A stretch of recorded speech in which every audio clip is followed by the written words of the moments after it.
Votre capacité à décider, c'est ce qui va littéralement tracer votre avenir. Concrètement, une décision, c'est un placement du curseur de votre futur. Chaque décision, c'est une prise de direction. Parfois, on fait machine arrière en prenant une décision contraire à la précédente, donc on revient à la base. Parfois, nos décisions nous éloignent que très peu de la direction de celle de la veille. Mais si on maintient le cap en prenant d'autres décisions dans la continuité de la précédente, elles nous font prendre une trajectoire entière. C'est en quelque sorte comme si deux avions côte à côte déviaient légèrement de cap. L'un va vers la droite, puis l'autre va vers la gauche. Puis ils maintiennent leur cap. Au début, ça varie que très peu de cap, 1 km d'écart environ, mais au bout d'un moment, ils se trouveront sur deux continents différents. En fait, votre putain de problème, c'est que toutes les décisions que vous prenez, ils vous font prendre une trajectoire de merde. La plupart des gens de notre société, ils prennent des décisions en direction de ce qui les tente, de ce qui leur fait envie et qui les satisfait sur le moment T. Ils trouvent ça agréable, donc forcément ils recommencent. Leur décision est poursuivre la trajectoire de la tentation, du désir, mais pas du vrai besoin. Sauf que il y a une phrase qui est profondément vraie. Chaque jour, vous êtes la somme de toutes les décisions que vous avez prises. Ça veut dire que si vous passez la moitié de votre vingtaine à faire des soirées de psychopathes où vraiment vous êtes arraché tous les week-ends, à bouffer trop souvent des merdes comme ça par exemple, à regarder du porno ou à scroller comme des autistes, et la somme des décisions de votre passé que vous êtes devenu aujourd'hui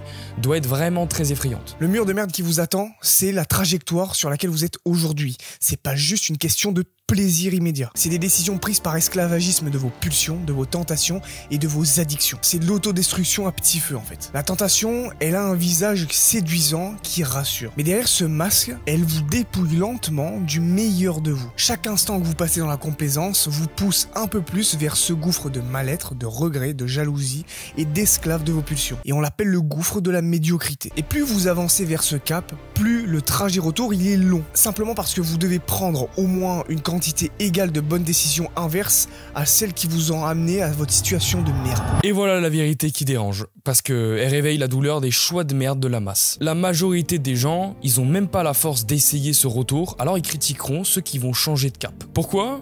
Parce que la médiocrité, c'est confortable. C'est pas brutal, c'est pas chaotique comme la construction long terme. C'est une agonie douce qui s'installe lentement, sans jamais alerter. La médiocrité, en fait, elle vous tend une chaise, elle vous invite à vous asseoir et vous endort avec des promesses de facilité. Pendant ce temps-là, vous changez littéralement de cap sans vous en rendre compte parce que vous êtes aveuglé par les vagues de plaisir sur le chemin vers ce cap. Votre potentiel caché en vous, il crève en silence, étranglé par vos propres choix de merde. Et vous savez pourquoi? Parce que la route vers l'enfer, elle ressemble au paradis. Mais à côté de ça, vous avez des gens qui prennent chaque jour une succession de décisions vers le cap de leur version 2.0. Tout simplement parce que eux, ils ont compris que la route vers le paradis, elle ressemble malheureusement à l'enfer. Voilà la nuance que la plupart refusent de regarder en face. Dans cette vie, chaque putain de voie a son prix. Les faibles y payent en souffrance, blindés de diversions qui brillent, et se rendent compte qu'ils se sont envoyés en enfer une fois arrivés là-bas. Les autres, ceux qui ont les couilles et qui bâtissent leur ascension, eux, ils vont payer en efforts brutaux, en sacrifices immédiats,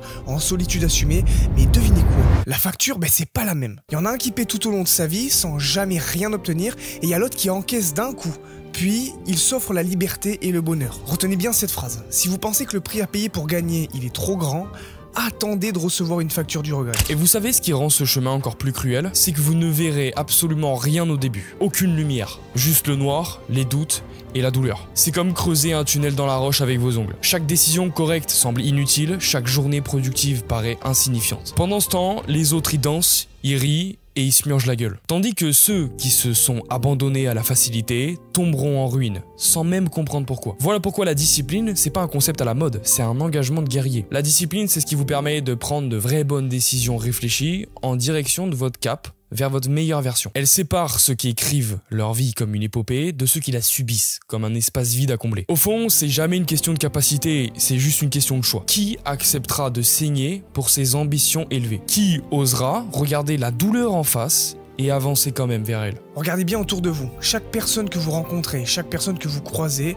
c'est tout simplement le résultat d'une addition de décisions. Personne ne devient ce qu'il est aujourd'hui par hasard. Le corps, la mentalité, le caractère, tout ça, c'est en grande partie des résultats des décisions du passé. Des décisions qui brillent mais qui font très mal si elles sont prises en majorité. C'est des choix de confort et ce qui est effrayant, c'est que ces personnes n'ont même pas conscience de leur propre trajectoire. Elles flottent, elles dérivent sans même réaliser qu'elles sont en train de foncer droit vers le mur de la médiocrité. Ce que vous devez comprendre maintenant, c'est que la vie, ça n'a rien de mystérieux. C'est juste une équation. Vous récoltez ce que vous semez, ni plus ni moins. Les résultats que vous admirez chez certains, c'est pas des miracles, ce sont des conséquences. Oui, des putains de conséquences. Et ça dérange, parce que ça veut dire que votre absence de résultats, elle aussi, c'est une conséquence logique qui découle de vos choix merdiques. Et c'est là qu'il y a beaucoup d'entre vous qui vont paniquer parce que ça leur fait comprendre que la seule personne responsable de leur situation, c'est eux-mêmes. Tout ce que vous voulez demain n'arrivera qu'en ayant le courage de le viser aujourd'hui. Votre destin, c'est des directions prises ou ignorées. Et chaque fois que vous dites « ouais, c'est pas le bon moment, je verrai plus tard » ou « j'aurai pas le temps d'aller en soirée », en fait, vous faites un virement automatique vers le compte bancaire de la médiocrité. C'est une taxe que vous voyez pas, mais elle s'accumule au fur et à mesure des jours, jusqu'à ce que vous vous réveillez